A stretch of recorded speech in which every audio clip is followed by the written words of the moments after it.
Okay, let's dive right into this explainer. Imagine waking up tomorrow and realizing you literally never have to eat again. Your body just keeps moving, thinking, and healing on its own. We're so used to that first bite of food in the morning, right? It's just an ordinary part of life, but it controls so much of our world that we barely even notice it. But what if that biological mandate just vanished overnight? So, what if you never had to eat again? At first, that probably sounds like the ultimate freedom. No grocery shopping, no cooking, no dishes. But it raises a massive question. How would this one seemingly impossible change completely rewrite human civilization? Because it wouldn't just affect your appetite. It would fundamentally alter who we are as a species, touching literally everything from our morning routines to global geopolitics. Right now, we live in a system where hunger completely dictates our daily lives. Think about it. Food literally equals survival. It tells us when to wake up, where to go, how we work, even how we travel. But if we remove that dependence, if we shift to a reality where food is just optional, the entire structure of our days would completely transform. That rushed breakfast before your commute? Gone. High-stakes business meetings over lunch? Totally different vibe. Because suddenly, your stomach isn't making demands, and your brain isn't panicking about getting hangry during a 2 p.m. meeting. Which brings us to part 1, a world without hunger. Obviously, billions of people would rightfully celebrate the end of starvation. That's a huge win for humanity. But the scientific community? They would be thrown into absolute chaos trying to figure out the new mechanics of the human body. The medical shock would be unprecedented. You'd have doctors and scientists frantically running tests at the cellular level. They'd be asking crazy questions like, is the body now pulling power from the air? From sunlight? Do we suddenly have perfect cellular efficiency? Or is there some entirely new hidden biological process we've just missed all this time? It would literally turn the entire medical field upside down in a day. And in this new reality, nutritionists would essentially become historians. We'd have to completely redefine hunger itself. Instead of being this urgent physical need, hunger would be looked back on as a historical survival condition. You know, just this constant background stress that used to dictate our behavior, our mood, our patience. We'd study it the same way we study ancient eras today, as this driving force that once kept all of humanity organized, just around staying alive. Moving on to part 2, the economic earthquake.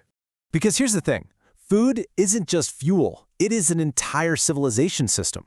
Removing our biological need for it would trigger massive logistical chaos. We're talking one of the biggest economic revolutions in human history.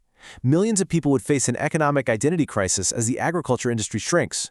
Think about all those massive spaces. Farmlands could be completely repurposed for solar power, new housing, or conservation forests. Grocery stores? They might transform into pure experience centers, and restaurants could pivot entirely into entertainment venues. The foundational pillars of our global economy would either have to reinvent themselves or just disappear completely. But, amidst all that incredible economic disruption, there is a really profound silver lining here. For the first time in history, simply being alive would not require access to a food chain. And while that transition would be absolutely chaotic, especially for farmers and the big food industries, the poor and hungry would gain something truly unimaginable: actual survival, without having to depend on a system that so frequently fails them. And that leads us to part 3, a new global order. As the ripples of this change expand, we really have to look at military strategy and geopolitics. There's a quote that sums it up perfectly.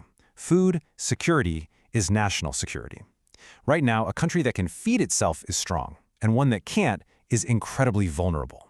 If humans could survive without food, one of the biggest strategic vulnerabilities in history completely vanishes. Blockades would lose a ton of their power, and massive crop failures wouldn't automatically trigger national crises.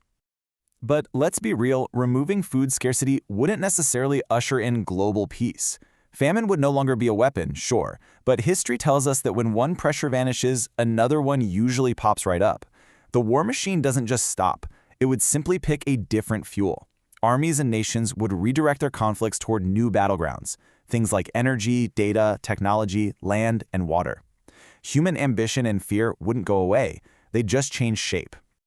Now let's look at part 4, the culture of eating. Bringing this massive global shift back down to the individual level, there would be some immediate relief. I mean, we would totally destroy the shame and pressure attached to dieting. No more fear of starvation, no more anxiety about feeding a body that just refuses to cooperate. But new anxieties would definitely take their place. We'd probably see a strange split in society. Some people would stop eating entirely, treating food as unnecessary clutter, while others would treat meals as a strictly optional theater of taste, experimenting with flavors the same way we do with art or fashion.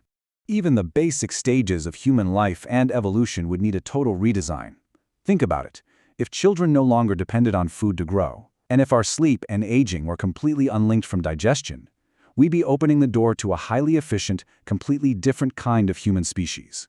A species completely untethered from the old physical routines that have shaped our ancestors since the very dawn of civilization. Which brings us to our final section, the language of care. Because the more efficient we become, the more we really need to stop and ask, what do we lose when our deepest rituals are stripped of their biological necessity? Imagine a world where kids grow up learning about hunger in history class, studying it like we study ancient diseases today. But in that same world, family kitchens wouldn't necessarily disappear. Instead, they might become cultural sanctuaries, places where people gather, not because the human body requires it, but simply because the human heart still wants it. In the end, the greatest thing we might lose isn't calories, but the profound meaning of care that food carries. There's a beautiful quote that captures this perfectly. Food says, "I thought of you. I prepared this for us." It is quite literally one of our oldest human languages of love, a way we've shown care and belonging for millennia. Food says, sit with me, stay a while, let us share this moment. Because survival no longer depends on it, sharing a meal in this hypothetical future becomes a beautifully intentional choice. Every single bite is chosen, not required. And by continuing to share the table, we'd keep alive that ancient rhythm of connection, comfort, and tradition. This brings us to a really core realization. Every time we remove a burden from human life, we reveal the things that burden was secretly holding together. If the body no longer required food, the heart would insist on keeping it anyway. Because food didn't just keep us alive, right? It taught us how to live together, how to build communities, and how to truly belong to one another. So as we wrap up this explainer on such a mind-bending scenario, I want to leave you with one final provocative question to reflect on. What traditions, flavors, or moments of connection would you miss most if you never had to eat again? Would you keep the rituals and the warmth, or would you slowly let them fade? Think about it for a bit, because sometimes the very things that tether us are exactly the things that make us human.